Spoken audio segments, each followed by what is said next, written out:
Hello, everyone. This week we have an interview with Cheyanne Perry, an amazing young woman who has battled with not one, but two rare diseases. Today, we get to hear about her life and experiences. Hello, Cheyanne. It's great to meet you. Hi, it's great to meet you. All right, Cheyanne, tell us a little bit about yourself. What would you like our viewers to know about you? This can be anything about your family, hobbies, your occupation, where you're from, anything you'd like to say. Well, I am 23 years old. I'm originally from Florida in the United States, but I moved to the state of South Carolina about 3 or 4 years ago. My whole family had to relocate due to medical reasons. I recently graduated with my bachelor's in psychology.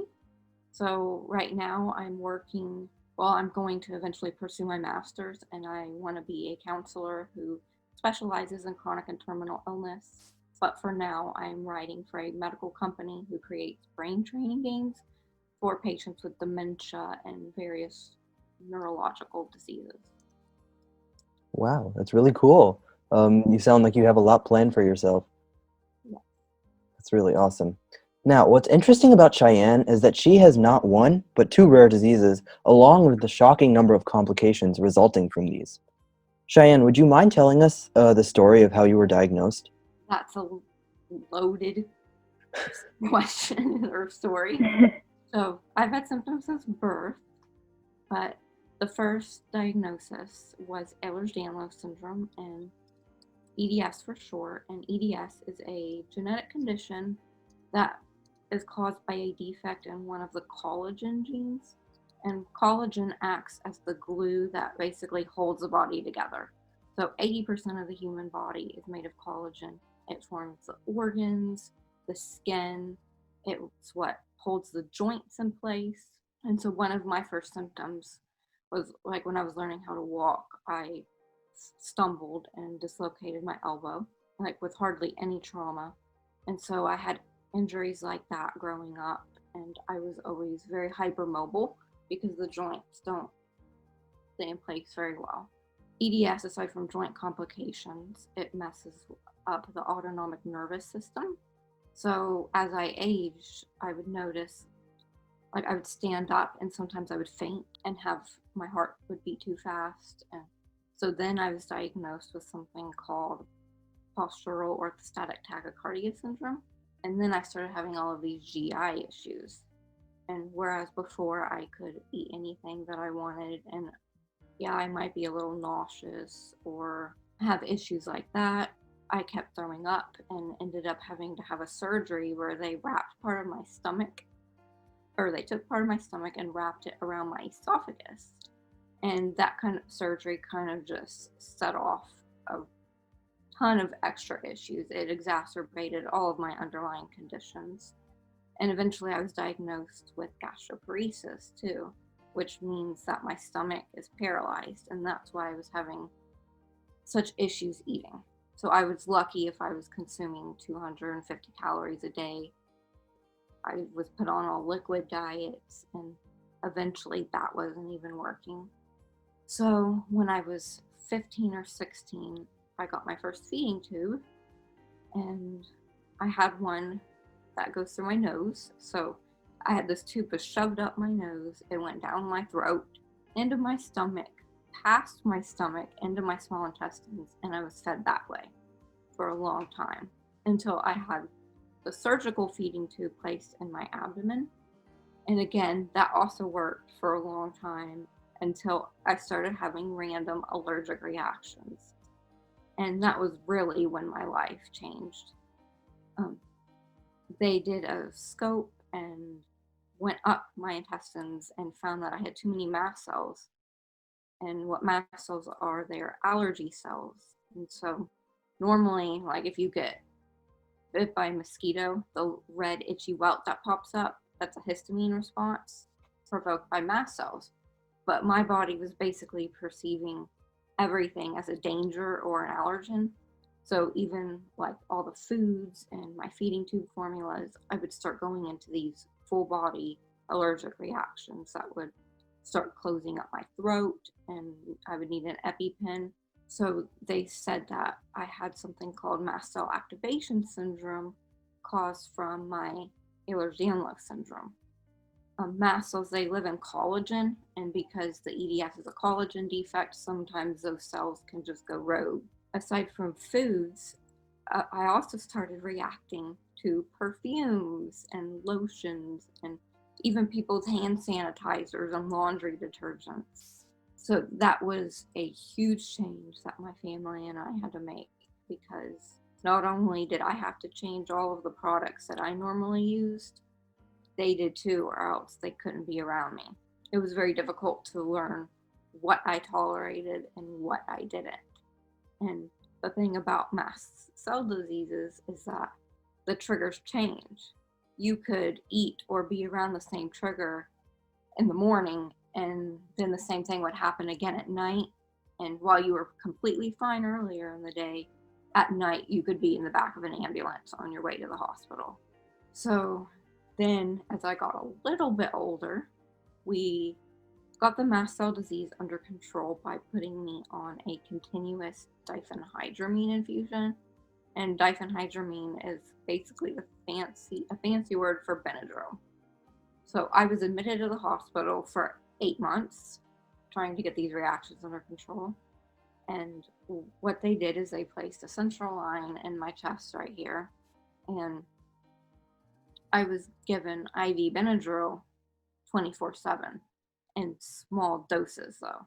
So whereas a normal person, they would go into the hospital for a reaction and take 50 milligrams or so every 6 hours, that I wasn't responding to that very well. So they put me on a drip basically, where I received 11 milligrams of Benadryl per hour, but given continuously around the clock, and that prevented the half-life of the Benadryl from wearing off. So I was actually using much less medication on the continuous drip than I was doing the regular bolus administrations. But once the doctors got me stabilized, and that way, a couple years later, I started having all of these bowel obstructions. They did more testing and more scans and came up with, or it showed that I had something called chronic intestinal pseudo-obstruction, which is kind of related to the gastroparesis where my stomach is paralyzed, but instead now it wasn't just my stomach anymore, it was my small and large intestine. So I was showing symptoms of a bowel obstruction all of the time. And so then my feeding tube formulas stopped working because I could no longer feed into my intestines. It took them so long to figure that part out that I was feeding into a bowel that was getting way too dilated. And because it was so dilated all of the time, it allowed the bowel to twist around itself. So one night, my usual symptoms of a bowel obstruction, they were not subsiding in a couple hours like usual. And so my now fiance ended up having to call the ambulance. I got to the hospital and they did an x-ray, and the ER doctor came in and he kind of kneeled down next to the bed, and he said, "You have to go in to emergency surgery. You have a volvulus." And I just kind of looked at him like, what? I had no clue what a volvulus even was. And they explained it to my family and I, saying that the bowel had twisted. And so they were going to go in and just untwist that portion of bowel, and then I could go on about my way. But I woke up and that's not what happened. Number one, my bowel had been so damaged from the constant obstructions that they couldn't even save the colon. They had to remove my entire colon. But as they kept cutting to try to make smaller incisions, the surgeon couldn't see. So I woke up with an 8-inch incision, and he said that while I was under for the surgery, like once he got a big enough incision there, my bowels just popped out of my body literally from all of the pressure. And so that was a long recovery, and I spent a couple of weeks in the ICU. And after that, I was put on something called total parenteral nutrition. I could no longer tolerate any foods by mouth or the feeding tube formulas, so I was fed through my veins. So the hospital pharmacy, they came up with this concoction that has all of the vitamins, minerals, protein, and fat that a person needs in a day. And so that was delivered 12 hours through the night throughout that central line too. And even that, I was still getting all sorts of bowel obstructions afterwards. So they put me on a continuous drain in my stomach. So instead of feeding through my feeding tube, instead they connected it to this bag, and what that was doing is it was draining all of my stomach acid and built up air so that it wasn't going into my intestines and overburdening them, causing more of an obstruction. And if that wasn't enough, shortly after that surgery, every few weeks, I was having these episodes where I would spike extremely high fevers. My temperatures were getting to 103 and 104, and I would end up being taken to the hospital looking like I had a blood infection, because with a central line and on TPN, you can have bacteria that enters through that line very easily, especially when you're on TPN because of all the glucose in that formulation. So when I would arrive to the hospital with these very high fevers and showing sepsis-like symptoms, they would take blood cultures to see if I had a bacteria in my bloodstream. And it would never show anything, but yet I was showing all of these symptoms of an infection. And that happened every 3 weeks or so for almost a full year, until one time, like, the fevers just were never going away. And because of the weird cycle that these fevers were on, one of the hospitalists during the admission thought to do a bone marrow biopsy because they were thinking that I had lymphoma. And when they did the bone marrow biopsy, they saw something called hemophagocytosis. And that just sounds like a really sciencey word. But basically, the cells in my body, the white blood cells that normally would attack infections, they started consuming the healthy cells in my body instead, and releasing all of these inflammatory mediators. So then, because they found the hemophagocytosis, they said that I likely had something called HLH, which is hemophagocytic lymphohistiocytosis, meaning that my cells were eating my healthy cells and releasing those mediators that were damaging my organs. And we had no clue why all of a sudden I would develop such an immune response to that. So I was sent out of state to all of these specialists, and they did genetic testing to see why my immune system would be on the fritz like this. So they determined that I had a type of HLH called macrophage activation syndrome, and that is associated with autoimmune diseases. And so they had done genetic testing, and the genetic testing showed 2 mutations in the gene PTC7A, and that gene controls the gut and the immune system, which is why I was having all of these symptoms that didn't quite add up to just EDS. Normally, with mutations in the TTC7A gene, there are young children that die in infancy. They start getting all of these bowel obstructions and immune deficiency, and they pass away very early on in life. But of course, I wasn't diagnosed until much later in life. So these children that have the TTC7A deficiency, they have homozygous mutations, and the geneticists found that I have 2 heterozygous mutations, and that's why I don't present as severely, but I still present with the bowel obstructions and the problems with my immune system. That is basically how I was diagnosed in a nutshell. Yeah, that was a very long story, and it must have been even longer to have to live through that. Yeah. I tried to shorten it up as much as possible, That's but amazing that you were like so brave throughout all of that. thank you. It had a lot of excuse days and a lot of doctors just scratching their head because they'll look at you, and sometimes I can look pretty healthy, but yet my insides are not.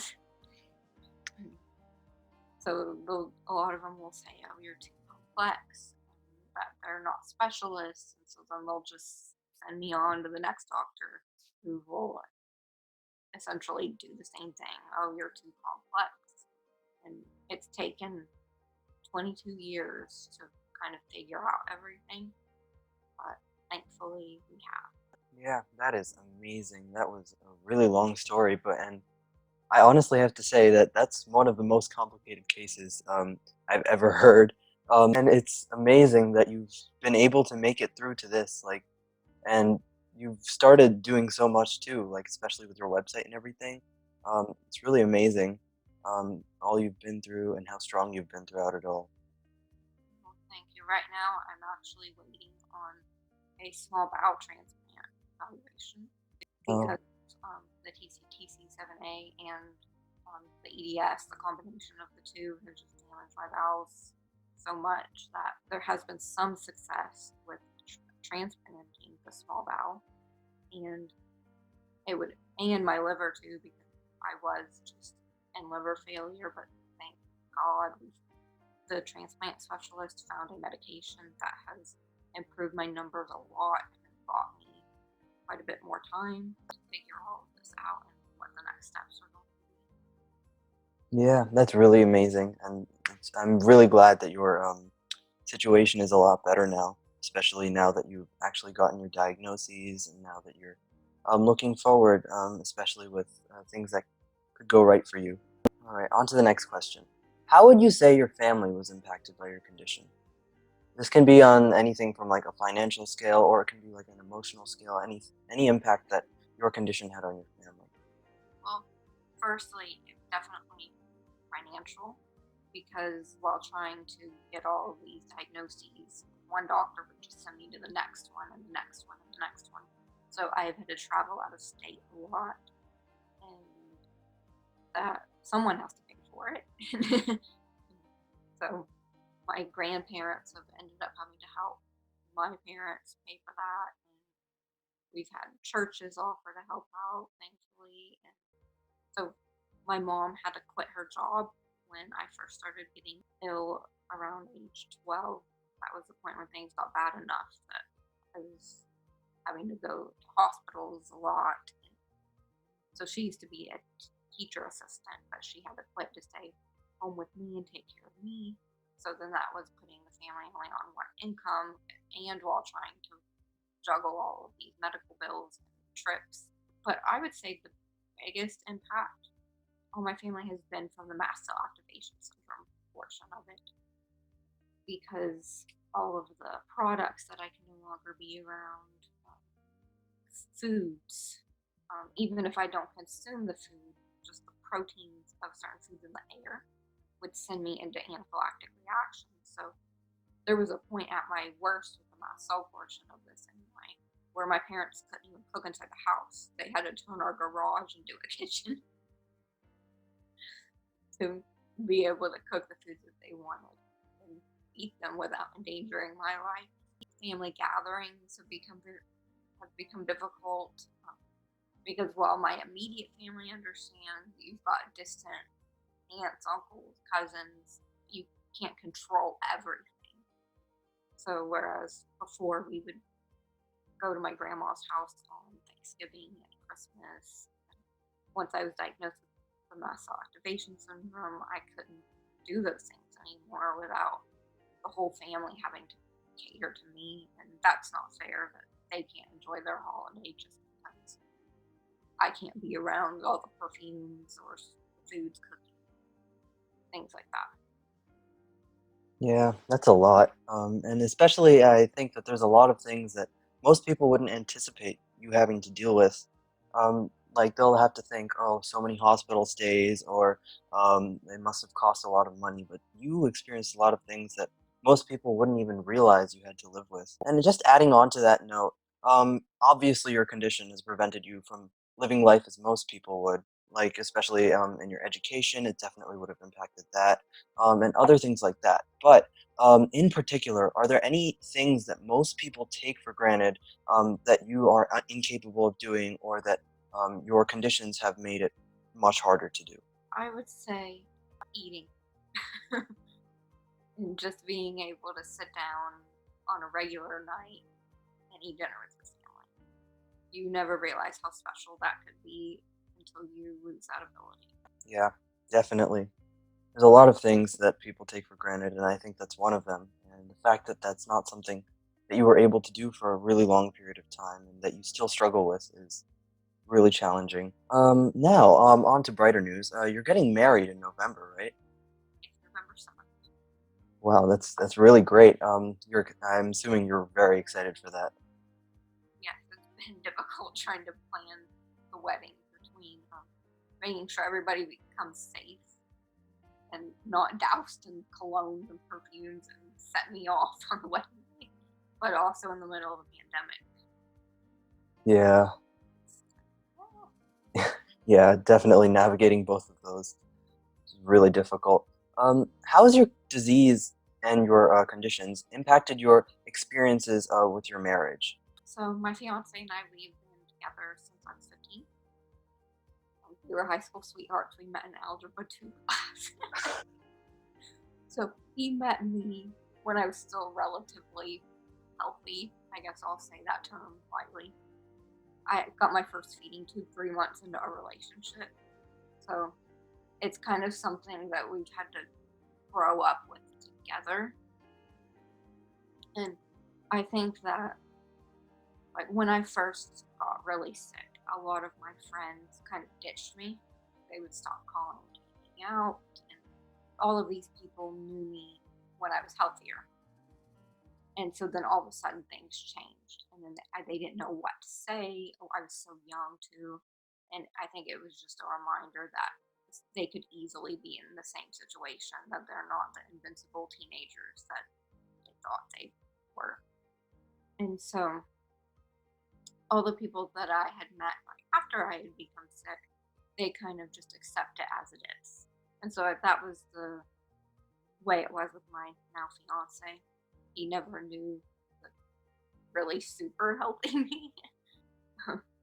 And then the health problems that I did have as they progressed, we kind of just grew up together to adapt to all of those changes. But he's had to sacrifice a lot too with my health. We left he left all of his family in Florida to move with my family when we had to relocate for medical reasons. And I'm thankful that he was willing to do that, even though nobody asked him to. He came up with that idea on his own and truly wanted to, but it is a sacrifice. I do recognize that. Yeah, your fiance sounds like he really cares about you, and that's really amazing what he's done for you. All right, how have your experiences with rare disease shaped your dreams for your career? Originally, I wanted to be a pediatric oncologist. If you had asked me at like the beginning of high school, that's what I would have said. But once I started having to basically live in the medical world, I just wanted nothing to do with doctors. So I found a love for reading and writing when I first became sick, and that was a way to express myself. And I found that I truly enjoyed it, and it was a good escape. So now, my first degree had a focus in English because of that, and then I just felt led to become a counselor for people with chronic and terminal illnesses. So then I got my bachelor's in psychology, and that was why. And I feel that there are a lot of online options so that if I'm not well enough to hold down a regular job where you have to go into work from 9 to 5, something with English and or psychology is easily done remotely and through the computer. And getting sick has also made me more motivated. For a lot of people, it would do the opposite, I think, but it kind of just made me want to pursue my dreams even more so than the average person. Yeah, that is really inspiring. Despite all you've been through, you've taken it as motivation to become stronger and give something back to the people who are going through the same thing you did. That's really great. I've met some of my best friends going through all of this too. Yeah. And especially those are the ones that are going to stick around with you when they've seen you at your worst. I've actually one of my best friends we met on Instagram, and she also has some of the similar conditions to me. She has EDS, the postural orthostatic tachycardia syndrome, and a mast cell disorder. So we originally met on Instagram, like I said, but she moved to the same state as me too. So now, when we're both feeling well enough, we're able to hang out, and I have someone who has the same limitations as I do. And even though sometimes our conditions do manifest a little differently, we still truly understand what the other is going. Yeah, that's really great. Those kinds of friendships are really priceless. Yeah, awesome. Now you have a website, right? When did you start that? I started my blog, Hospital Princess, in 2015. It was during the 8-month admission to get my mast cell reactions under control. And at first, it was just something to pass the time and to update my friends and family who wanted to know how I was doing while I was in the hospital for so long. And eventually, it kind of just turned into me venting and sharing about different experiences of being chronically ill. I wasn't expecting to still have the blog 5 years later, but I do. It is something I'm proud of. A lot of people reach out to me saying how much the posts have helped them. And through the years, I did add on a YouTube channel where I vlog weekly, or I try to vlog weekly about different appointments and what it's like being a young adult with a feeding tube and a central line. These various diagnoses. Yeah, and I checked out your website, and it's really awesome, especially all of the things on the page, especially all the resources and your blog posts. Everything is really awesome. Um, Everyone watching this should definitely go check it out. It's really amazing. You can find it at www.hospitalprincess.com. It's really amazing. And speaking of, you go by an alias, Hospital Princess. What inspired you to come up with that name? Well, I was 18 at the time, so it sounds kind of juvenile. That's why. But I was just in and out of the hospital so much that year that I just thought, what sounds kind of catchy, and I'm really not sure. No, but It's it's kind of catchy. I think it's really cute, actually. Like the hospital princess. I'm kind of girly, so princess kind of fit. I just kind of stuck with it. I contemplated changing it a few years after the blog was first created, but that's what everyone knows the blog as. I just figured I'd embrace it. yeah, and honestly, I think it's a really awesome name. And yeah, and it really establishes everything you've gone through, while also showing that you haven't dropped your head. You've held your head high and kept your crown on, and you're pretty awesome for that. And yeah, just based on all of your experiences, it's really inspiring to hear your story. I honestly have to say, everything that you've been through, and you're here sharing your story and talking about your experiences, even though they must have been extremely painful to live. And all of those things are really inspiring. And I have to say, like, I really appreciate you taking the time to do this, and it's really amazing all that you've done. And just based on your experiences, what advice would you have for other people trying to advocate for rare diseases, and also other people who are experiencing rare diseases? Well, the people who are experiencing and or advocating I would say, do not let medical professionals dismiss you. you know your body when something's going wrong, and even if it's something that sounds crazy or weird, it's probably truly what's going on, and you need to find someone who believes you and who is willing to put in the extra time and effort to truly find out what is going on, because it could be some rare condition that no one's ever heard of, like a lot of the time it is with me. That, and don't compare yourself to other patients, because we all are different, and just because you have the same condition as somebody else, it doesn't mean that it's going to progress in the exact same manner. So live your life while you can. Don't worry too much about the future. Yeah, that's some pretty great advice. Definitely. And what would you say throughout your whole journey, and it's been quite a long one, is the most important lesson that you learned from living with a rare disease? That's a tough one. Find a hobby or your faith or something to ground you through all of the negative experiences. Because if you don't, you can easily become bitter and unhappy. You don't want to make yourself even more miserable than your symptoms already make you feel. You may not be able to control everything that's going on in your body, but you can control your emotions and your thoughts. Yeah, that's some really great advice. And I just want to say thank you again so much for taking your time to do this. You are really inspirational, just an amazing person, and yeah, and I honestly hope that the best happens for you. Uh, the future is looking bright for you, especially.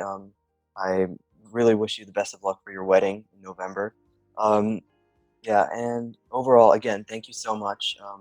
I really enjoyed meeting with you, talking to you. This has been really great, and yeah, and it's been amazing. Thank you again so much. Yeah, thank you so much. It was really nice meeting you. Nice meeting you, and thank you all for having me. It was fun to be interviewed, and I think that what you all are doing is great. Rare diseases, there needs to be more advocacy for it. Yeah, absolutely, absolutely. All right, thank you so much, and have a nice day. You too, thank you.